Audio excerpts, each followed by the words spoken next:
Hello students, this is my second video of biology. So today we are going to study about how do traits get expressed. कैसे ये traits का मतलब क्या, characteristics, कैसे ये characteristics अपनी आप को express करती हैं. किसी को लंबा कर देती है, किसी को छोटा कर देती है, किसी को मोटा कर देती है, किसी के बाल जो है वो गरियाले कर देती है, किसी के सीधे कर देती है, किसी की आंख ब्लू कर देती है, किसी की ब्लैक कर देती है और किसी की सी ग्रीन कर देती है, किसी को बहुत सफ़ेद बना देती है, किसी को काला या गोरा बना देती है. अच्छा, जब ये बात चीज़ है तो इनको हम क्या कहते हैं, कैरेक्टरिस्टिक्स. और इन्हीं को कैरेक्टरिस्टिक्स को ही अनदर नेम दिया ग्रेगर जॉन मेंडल ने, वो कहा कि ट्रेट्स. ठीक है. अब ट्रेट्स अपनी आप को कैसे शो कर रही हैं. जब हम फिनोटाइप देखते हैं किसी का, तो फिनोटाइप का मतलब है बाहर दिखने वाली चीज. तो उसमें अपने आप को दिखाता कैसे है, वो क्या चीज है. आपके बॉडी में जो सेल्स हैं, सेल्स में ऐसी क्या चीज है जो हमें एक्सप्रेस करवाता है, कि जो हमें दिखाता है कि ये बंदा ऐसा दिख रहा है, ये ऐसी चीज दिख रही है. जैसे पी प्लांट था, टॉल था, है ना, शॉर्ट था, ड्वार्फ था, उसका पी पॉट जो था वो राउंड था, रिंकल्ड था. ये सारी जो चीज कैरेक्टर्स थी, ये सारी की सारी चीजें थी क्या, कैरेक्टरिस्टिक्स थी. और कैरेक्टरिस्टिक्स को ग्रेगर जॉन मेंडल ने क्या कहा, ट्रेट्स कहा. ट्रेट्स को हम कहते हैं कि हर ट्रेट जो है वो कॉन्ट्रास्टिक फॉर्म में प्रेजेंट है. कॉन्ट्रास्टिक मतलब कि अगर ट्रेट है, हाइट एक ट्रेट है, लेकिन वो कॉन्ट्रास्टिक में है. कॉन्ट्रास्टिक में मतलब या तो टॉल हो सकती है या फिर ड्वार्फ हो सकती है. और सफेद है या काला है, तो ये भी चीज क्या हो गई, कलर का कॉन्ट्रास्टिंग ट्रेट हो गई. येलो और ग्रीन था उसका पॉट का कलर. ऐसे ही फ्लावर का क्या होता है, व्हाइट और पर्पल था. और फ्लावर की पोजीशन भी, जो उन्होंने 7 कैरेक्टर्स लिए थे, वो सारी चीजें थी. अब ये ट्रेट्स हमारे यहाँ कैसे एक्सप्रेस हो रहा है, हम इसके बारे में बात करेंगे. तो ट्रेट्स एक्सप्रेस होता है कि सेल्यूलर डीएनए होता है. सेल्यूलर डीएनए के पास इंफॉर्मेशन है प्रोटीन्स को बनाने की. वो किस तरह से है, प्रोटीन्स को बनाने की जो इंफॉर्मेशन सेल्यूलर डीएनए के पास है, उससे सारा का सारा मैकेनिज्म कंट्रोल होता है हमारे बॉडी के अंदर और सेल्स के अंदर. किसी भी सेल के अंदर उसका मैकेनिज्म कंट्रोल करते हैं प्रोटीन्स. प्रोटीन्स के बारे में इंफॉर्मेशन जो है वो सारी की सारी किसके पास है, सेल्यूलर डीएनए के पास. अब डीएनए किस फॉर्म में है, क्योंकि इसकी डिटेल्स अभी आप नहीं पढ़ेंगे कि डीएनए कैसा है, तो हम ये समझ सकते हैं कि डीएनए एक लंबा सा कुछ हेलिक्स स्ट्रक्चर है. राइट, ये समझ लो कि डीएनए कुछ ऐसा है. डीएनए का एक स्मॉल पार्ट, इसमें अगर मैं कहूं कि ये स्मॉल पार्ट डीएनए का, a segment of DNA, this is a small part of DNA, that is a segment of DNA.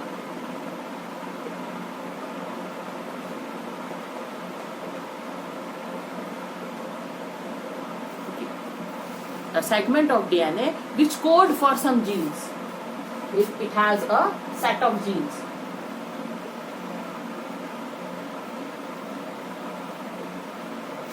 ये जो सेट ऑफ जीन है इसके अंदर प्रेजेंट, वो एक प्रोटीन को कंट्रोल करते हैं, एक प्रोटीन की इंफॉर्मेशन रखते हैं. और इसमें सेट ऑफ जीन्स ना तीन नंबर के होते हैं. एक पेयर 3 का, फिर 3 का, ऐसे सेट ऑफ जीन्स इसके 3 के पेयर होते हैं. और एक 3 का पेयर एक प्रोटीन को कंट्रोल करता है, एक प्रोटीन की इंफॉर्मेशन होती है इसके पास.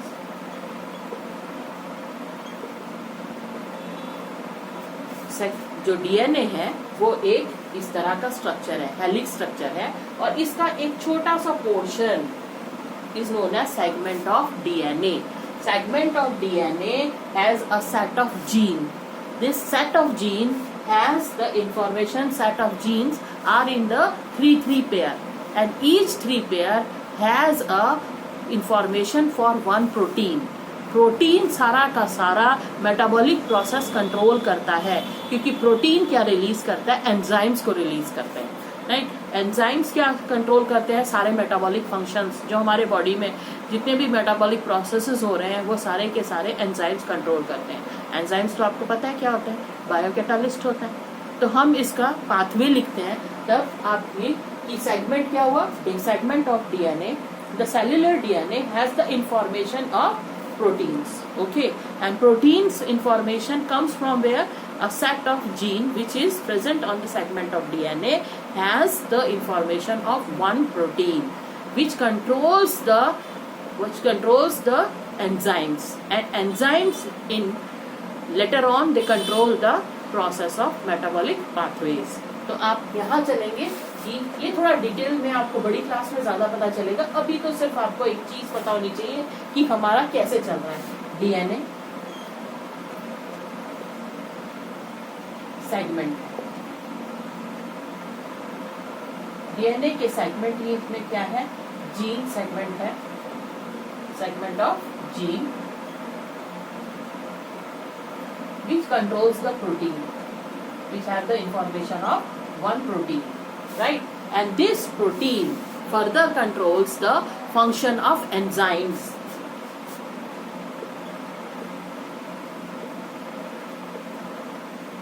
और एंजाइम्स क्या है, बायोकैटालिस्ट।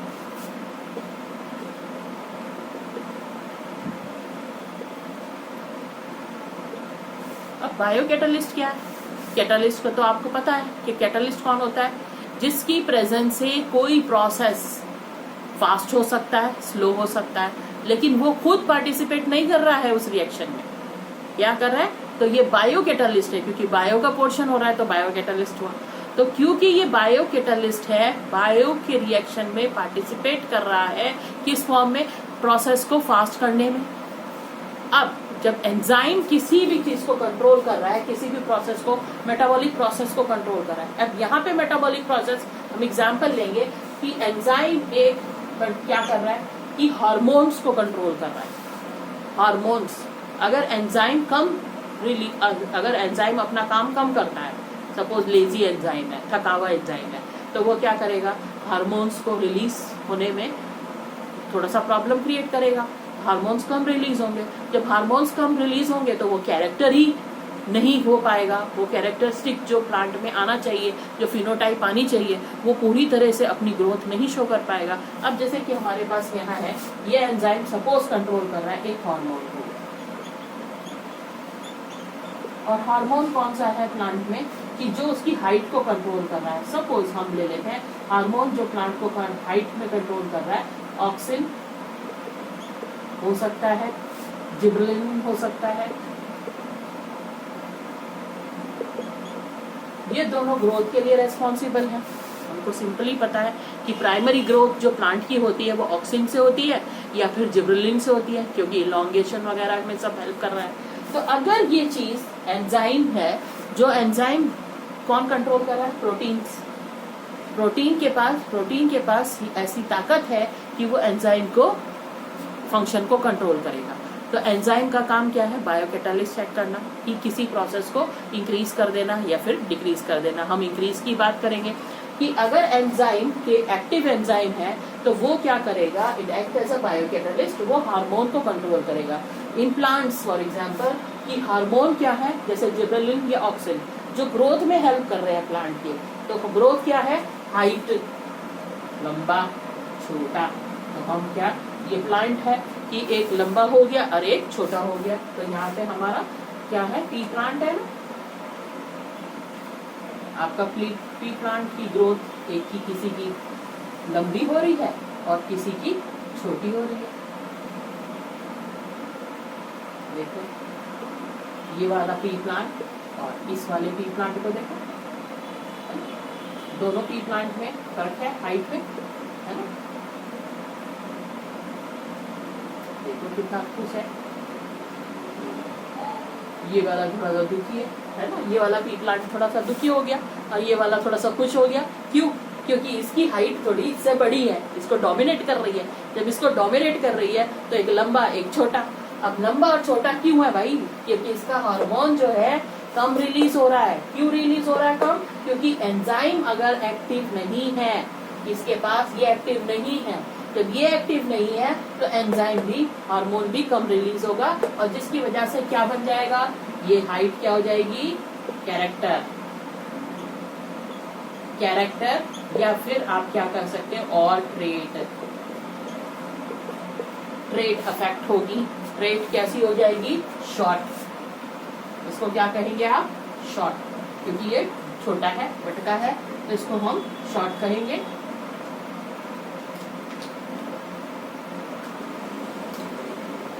शॉर्ट। और ये क्या है? टॉल है, इसको हम टॉल।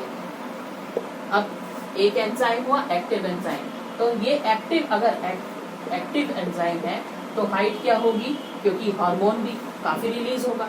जब हार्मोन का जब ज्यादा आपका एक्टिव एंजाइम है तो हार्मोन भी ज्यादा रिलीज होगा। जब हार्मोन ज्यादा रिलीज होगा तो हाइट भी लंबी होगी, है ना।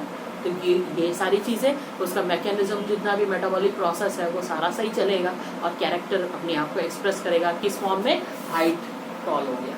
और अगर ये एंजाइम इनएक्टिव है, कम काम कर रहा है, ये इनएक्टिव हो गया, तो उस कंडीशन में क्या होगा कि हार्मोन कम रिलीज होगा, ये आपके ये दोनों सब्सटेंसेस कम रिलीज होंगे। जब दोनों कम सब्सटेंसेस रिलीज होंगे तो आपकी हाइट पे अफेक्ट करेगा, क्योंकि कैरेक्टर और ट्रेट तो क्या है? हाइट ही है।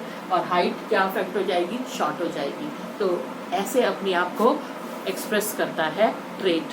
कहाँ से प्रोसेस शुरू होता है? Cellular DNA has the information of protein formation. Okay. और प्रोटीन कब बनता है? प्रोटीन कहाँ से बनता है? Segment of DNA which has a segment of DNA which is representing some genes, and these genes is in the form of sets. A set of gene is responsible for one protein. Okay, there are many proteins in the cellular DNA and representing many characteristics. जितने भी ज्यादा set of gene हैं, सब हर तीन set of gene हर अलग अलग protein को represent कर रहे हैं, और हर प्रोटीन अलग अलग कैरेक्टर को रिप्रेजेंट कर रहा है। और वो कैरेक्टर कहाँ से कंट्रोल हो रहा है? जब प्रोटीन किसी एंजाइम को कंट्रोल करेगा जो कि बायोकैटालिस्ट है, किसी भी मेटाबॉलिक प्रोसेस को या तो इंक्रीज कर सकता है या फिर डिक्रीज कर सकता है। अगर एफिशिएंट है तो ज्यादा अमाउंट में हार्मोन रिलीज होगा तो हाइट बढ़ जाएगी। अगर एफिशिएंट नहीं है तो हार्मोन कम रिलीज होगा तो हाइट छोटी हो जाएगी। ऐसे ही दूसरे कलर के लिए भी हार्मोन्स हैं, और अलग अलग सब्सटेंसेस के लिए भी हार्मोन है, अलग अलग कैरेक्टरिस्टिक्स के लिए अलग अलग हार्मोन्स रिलीज होंगे। तो वो अपना फंक्शन तभी करेंगे जब वो प्रॉपरली रिलीज होंगे, जब एंजाइम काम अच्छे से करेगा। अगर एंजाइम नहीं करेगा तो ट्रेट एक्सप्रेस नहीं होगी प्रॉपरली, और वो क्या रह जाएगी? रिसेसिव ट्रेट रह जाएगी, या फिर सप्रेस्ड ट्रेट रह जाएगी, अनएक्सप्रेस्ड ट्रेट रह जाएगी। तो उसको हम रिसेसिव कैरेक्टर कहते हैं और डोमिनेंट कैरेक्टर कहते हैं। यही ग्रेगर जॉन मेंडल ने अपने इनहेरिटेंस के टाइम, इनहेरिटेंस ऑफ लॉस के टाइम समझाया। ठीक है, अब हम आगे चलते हैं कि ये कैरेक्टरिस्टिक्स जो आगे जनरेशन में जा रही है प्रोजेनी में, तो ग्रेगर जॉन मेंडल ने अपने इनहेरिटेंस लॉज ऑफ इनहेरिटेंस में समझाया है कि how the characters is passed from one generation to another. Right, ये एक्सप्रेस तो अलग चीज हो गई। Now we are going to study about how they are pass from one generation to another. हर पेरेंट के पास, because the parents are responsible for the phenotypic as well as genotypic characteristics of an organism. जो organism है उसके अंदर का और physical appearance और इंटरनल जीन्स के लिए कौन रिस्पॉन्सिबल है?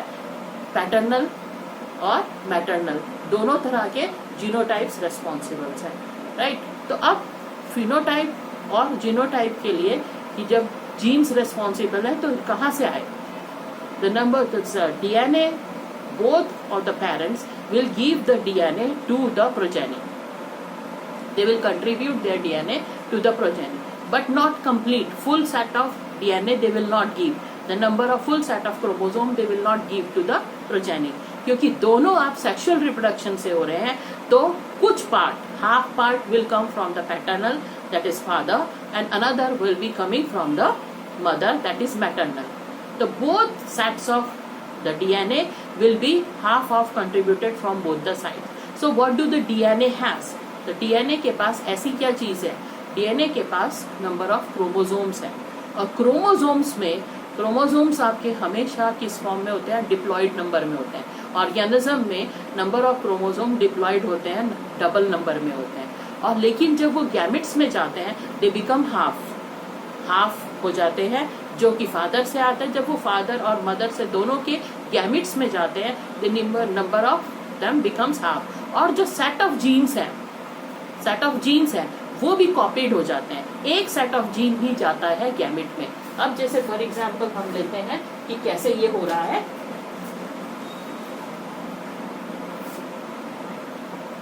ऐसे ही एग्जाम्पल ले रहे हैं, पी प्लांट, ओके, ये पैटर्नल है, फादर, इनका डीएनए है पैटर्नल डीएनए, और ये maternal DNA.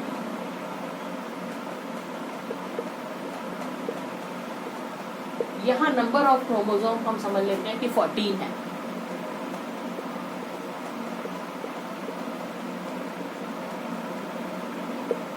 Chromosomes are the thread-like structures. Okay, they are always in a pair. तो हमारे इसमें कितने 14 क्रोमोसोम्स हैं ऐसे। ये क्रोमोसोम्स होते हैं यार, हर क्रोमोसोम जो है वो पेयर में है। ये एक पेयर है, this is one set of chromosomes, और हर सेट ऑफ क्रोमोसोम्स में यहाँ पे एक जीन होगा। सपोज इसमें एक जीन है ए, दूसरा इसका एलीली पेयर, दोनों जीन जो होते हैं वो सेम होते हैं, राइट। तो इसमें भी एक और होता है ए, और इसमें दूसरे वाले में भी, राइट, दूसरे वाले में भी क्या होगा, ए होगा।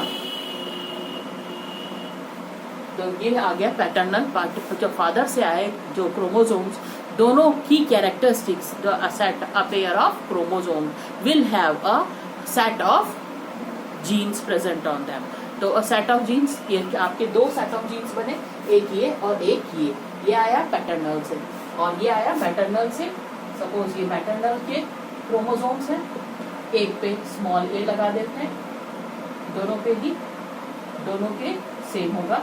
तो ये सेट ऐसे ही कितने 14, दोनों के ही 14 क्रोमोसोम्स बनेंगे पी प्लांट में, इधर भी 14 और उधर भी 14। Now they will produce the gametes, when they will produce the gametes that should be half. इनको बोलते हैं जब ये हाफ, ये डबल होते हैं तो इसको बोलते हैं diploid. Now they are going to produce the gametes, इनका हाफ हो जाएगा, डिवीजन, रिडक्शन हो जाएगा। रिडक्शन डिवीजन कौन सा होता है, मियोटिक डिवीजन। तो ये आधे हो गए, that is now it will go into the gamete, means one only will go into the gamete. एक गैमेट बना, दूसरा दो बने, और यहां पे भी ऐसे ही गैमेट्स बने, एक बना,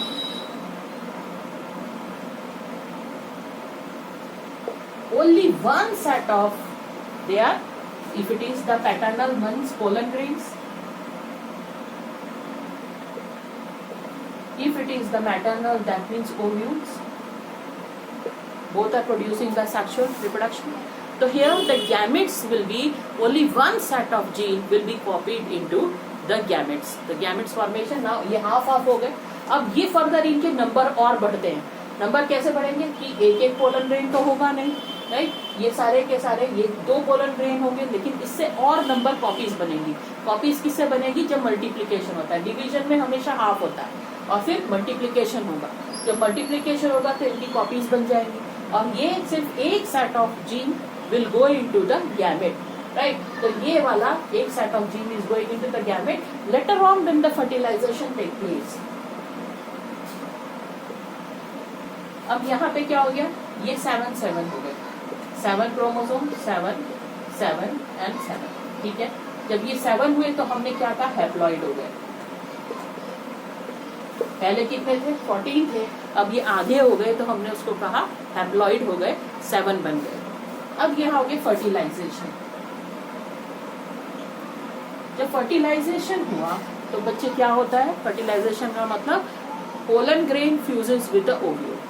पोलन ग्रेन में गैमेट होता है, मेल गैमेट होता है, वो ओव्यूल में फीमेल गैमेट होता है, तो वो दोनों फ्यूज होते हैं। जब दोनों फ्यूज होते हैं तो फर्टिलाइजेशन होता है, जिसको हम जाइगोट बोलते हैं, राइट। तो अब यहाँ से ये इसके साथ फ्यूज हुआ, दिस फर्टिलाइजेशन क्रॉसिंग हुई हमारी, है ना। तो ये और ये बना, तो इसका मतलब अब गैमेट कितने हो गए, ये दोनों के क्रोमोसोम्स आएंगे पेरेंट, जो आपका प्रोजेनी हुई, this is first progeny F1 progeny. तो F1 प्रोजेनी में ये फर्स्ट चाइल्ड हुआ, तो फर्स्ट पी प्लांट हुआ, तो फर्स्ट पी प्लांट को दोनों से मिला, फादर का भी मिला और मदर का भी मिला, both the set of chromosome in total now how many number of chromosome, 14 chromosome. Constant number, stability they have maintained, the constant number have to be maintained. अगर पूरा ही डबल कॉपी हो गया होता, मतलब ये 14 के 14 कॉपी हो गए होते, तो सारा का सारा प्रोसेस ही स्टॉप हो जाता, सारा फंक्शन ही स्टॉप हो जाता. तो हमेशा फंक्शन को कंटिन्यू करने के लिए कि क्रोमोसोम्स जो होते हैं वो डीएनए जो डीएनए में क्रोमोसोम्स होते हैं वो डबल नंबर ऑफ क्रोमोसोम होते हैं जो कंट्रीब्यूट होते हैं दोनों पेरेंट्स के द्वारा, राइट. और वो हमेशा पेयर्स में होते हैं और उन क्रोमोसोम्स में भी दोनों दो दो genes in the form of allele pairs they are present on the same chromosome, right. अगर सेम क्रोमोसोम में अगर आपका एक कैरेक्टर है, जैसे हमने टॉल लिया था, तो टॉल एक कैरेक्टर हुआ तो एक ही कैरेक्टर जाएगा आगे. अगर दो कैरेक्टर है तो वो एक ही क्रोमोसोम पे दो कैरेक्टर प्रेजेंट होंगे, मतलब एक ए और बी नीचे होगा. जैसे शेप ले लो आप, ओके, कलर हमने ए मान लिया और बी जो है वो शेप मान लिया.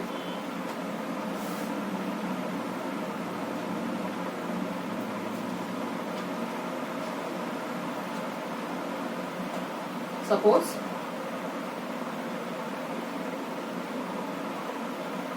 ये बी यहाँ पे प्रेजेंट है, ठीक, इसका भी बी यहाँ प्रेजेंट है. ये क्या, इसमें दो कैरेक्टर हमने ले लिए, तो इसका मतलब अगर हम जब जा रहे हैं ये नेक्स्ट पैटर्नल क्रोमोसोम्स जा रहे हैं तो एक जब जाएगा तो दोनों साथ में जाएंगे, दोनों जीन साथ में जाएंगे, जो डायब्रिड क्रॉस बोलता है. डायब्रिड क्रॉस में एक जीन नहीं जाता, that is which is present in both the set of chromosomes will have the two set of genes of each one which are present on the same chromosome. तो ये आपके दोनों same chromosome पे present है. यहाँ पे भी small ए small B अगर आपका दूसरा कैरेक्टरिस्टिक है, ठीक. अब जब आपका यहाँ गैमेट्स बने तो यहाँ पे आपका बी दोनों साथ में जा रहे हैं.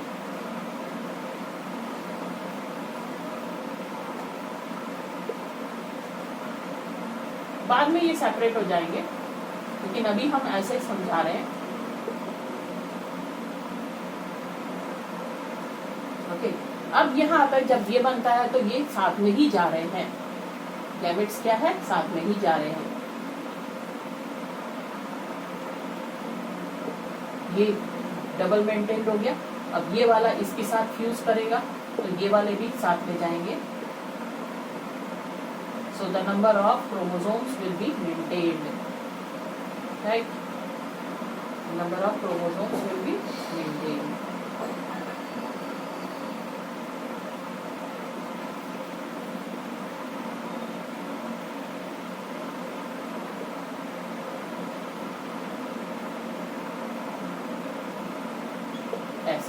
तो अब दोनों में ही कितने हो गए, 14 हो गए.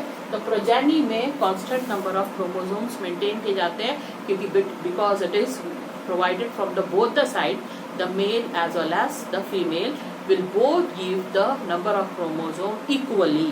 Both will contribute equal number of chromosome from both the side. By which division? By the reductional division, the number of chromosome will be reduced to half, and later on they will again by the process of fertilization they will join together to form the same number of chromosome which the parent have.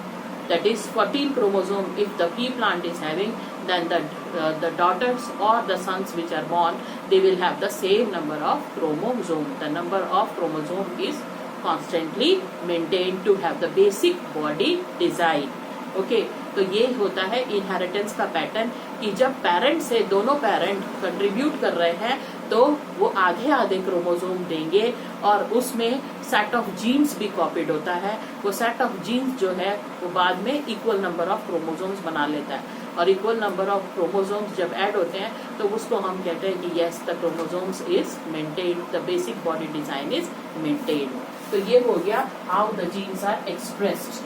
Okay children, how the genes are expressed that we have seen, and how this constant number of chromosome is maintained inside the body of an organism. So both paternal as well as the maternal DNA is responsible to maintain the basic body design, and to continue the inheritance pattern on the earth, which Mr. Gregor Jormetel has given.